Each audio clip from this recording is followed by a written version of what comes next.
Hi everybody, I'm Jeffrey Allen, an energy healer and spiritual teacher, and you might be wondering, what is spiritual fitness anyway, and how can it help me? And the idea of spiritual fitness really encompasses three big topics that I've been looking at for a long time. The first is a measurement of your progress in your spiritual growth. And this is important because I've been watching my students throughout the years, and I've always wondered why, given the same training in the same class, why do some people integrate the information easily and put it to use in their life and really grow quickly and gracefully and smoothly, but other people that are just as motivated, that are putting in just the same amount of time and effort and energy, struggle. And they struggle to apply it, they struggle to learn it, they struggle to remember it. And you may have this experience yourself sometimes, and I've had it too. And what I realized after watching the energy is that, this has to do with what your current level is at. How much fitness do you have in your spiritual space? So for example, there's always a learning curve, and when you're first starting to do something, that learning curve is a little bit steep. You're putting in more and more effort, and you're making progress, but it seems like it's work. Then there's a point at which where it kind of tops out, where now that you're in this state where you're more fit or more ready and have more experience, you tend to go faster and easier. It's kind of like you turn in, now you're going downhill instead of uphill. And this point at the top is what I call spiritual fitness. When you're there, things start to go easy for you instead of being a struggle and being hard. And that's exactly what I see in my students. People that have a level of spiritual fitness can apply the training and can get things very easily and pick up new spiritual concepts, and their life tends to flow easier and easier. Now, I can put this in another term that may make it easier for you to relate to, and that's if you think about physical fitness, it has the same thing. So in physical fitness, we all know that if I'm out of shape and I'm not physically fit, then it's going to be hard for me to engage at my highest level physically.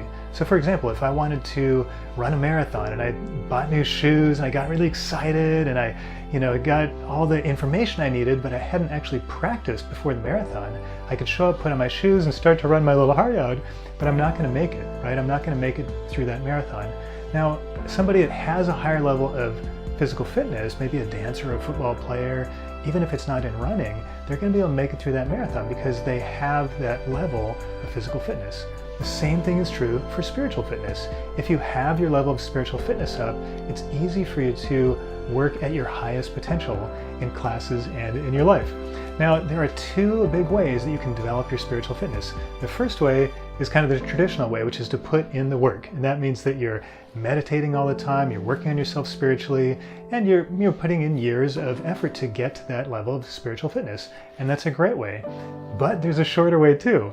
You can also work with activation. Now, activation is a way of temporarily raising somebody's level of fitness by assisting them. And we can see this in group classes. We can also see this if you're hanging out with a teacher who is at that higher level of fitness. Your level of fitness will naturally come up temporarily while you're with them. So if you've ever wondered why, when you're with your teacher, why you can do all those fantastic things, then you go back home and it's a little bit more challenging, that's why, is that you're getting that bump in your fitness while you're in the class.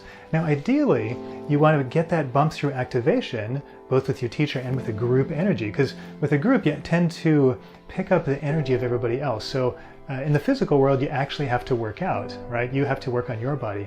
But in the energetic world or the spiritual world, if the people around you are working out, you'll get that same aha, that same benefit with them. So group growth is really fast in spiritual training. This is why group classes work so well.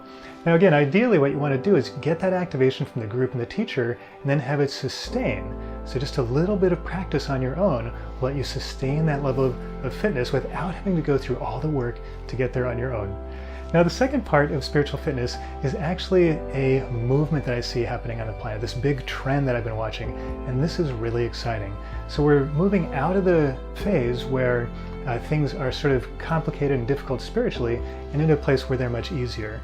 And you can look at this again in what happened with physical fitness. There's been a big physical fitness movement that happened within my lifetime. And I know when I was young, if I saw somebody running down the street, I didn't know why. I thought there was a fire or they were in a hurry or something. Just, we didn't have this concept that they were trying to get into shape. And then later on, we'd see some people running, and then soon after that, that was kind of normal, then it was kind of hip, and now it's expected. And that was the physical fitness movement that we went through. Same movement is happening right now for spiritual fitness. We're going through this huge spiritual fitness movement where it was kind of weird not that long ago. If you said I'm meditating or I'm into energy or something, people thought you were a little bit nuts, and it just wasn't that great. Well, I'm here to tell you that those times are over. We're in the middle of this movement now. So if you talk about meditation, especially if you're talking at people that are at a high level of performance and productivity and impact, people get it. They're like, oh yeah, I meditate because it makes my day go better. I meditate because it makes my impact bigger in the world. It makes me more present and focused. It makes my relationships better. So people get it that meditation and spiritual practice affects all different areas of your life. And we're past the weird part. Now we're going to move soon into that place where it's kind of expected and even cool, and even to the place where if we feel like we're not taking care of ourselves spiritually, we're kind of neglecting ourselves in some way. And I'm really excited to see that, because that's going to bring in a whole change in the way that we interact with each other on the planet. Because when you're at this level of spiritual fitness that we're all going to be at, you start to notice that we're all connected to each other, and some of the conflict and war and struggle that we're going through right now will actually get much better. Most of it will just go away as we move into this spiritual fitness movement a little bit deeper. So right now you've actually got 3 choices of what you can do with this big trend, this big energy of the spiritual fitness movement. 1, you can resist it and pretend it's not happening and fight against it. And what's going to happen there is your life is going to get more difficult. You're going to struggle more. You're going to wonder why the things that used to work for you don't work anymore, because the energy is shifting. And some people will do that. Or 2, you can just kind of ignore it and just not engage. Now what's going to happen there is that you're going to miss out on the benefits of being more present in your relationships, being more present with yourself, of really interacting at that highest level that you can spiritually in all different areas of your life. You'll notice that your impact will be a little bit more difficult too. So you might be trying to do things and wanting to do things, but you can't quite make it. It's like that marathon, right? You don't have the level of spiritual fitness to do all the things that you actually want to do. So that's if you ignore it. Now, number 3, of course, is the one I'm advocating, is that you embrace this spiritual fitness movement, and that you get some training and you work on it and you bring your level of spiritual fitness up, because then you can operate at that highest potential with your spirit, which again affects all different areas of your life. Personally, in your relationships, in your business, in your impact, everything is affected by your spiritual fitness. So that brings about the 3rd big thing that is spiritual fitness, and that is that spiritual fitness is really a lifestyle choice. So if you're tired of struggling and working really hard and kind of going around in the same patterns that you've been in before, choosing to go for spiritual fitness as a lifestyle will bring you out of that. It'll put you into that space where there's synchronicities happening all the time for you, and life seems to flow really easily, and you're really enjoying yourself so much more. You'll also notice at this higher level of spiritual fitness that the things that used to bother you just don't bother you anymore. So if it was something that would make you angry before, isn't making you angry anymore, or something that used to be a pattern that you couldn't get out of, now it's easy to get out of that pattern. And this is really fun. It's just because your level of awareness is up. So there's so many benefits to this spiritual fitness as a lifestyle choice. So to recap, spiritual fitness is 3 things. First, it's a measurement of your progress in your spiritual growth.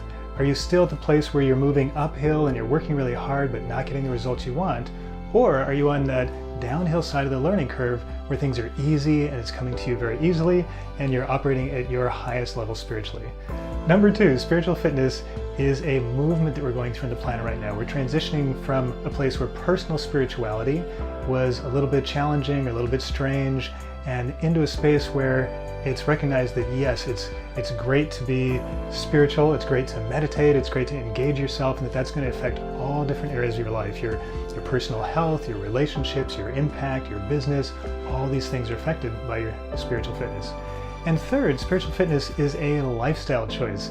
So are you choosing to put in the effort and the energy to maintain your spiritual fitness so that you don't have to struggle anymore and you're not having to kind of fight against the world, and you're moving at a very quick and easy pace and enjoying all those amazing benefits of being more present in your life?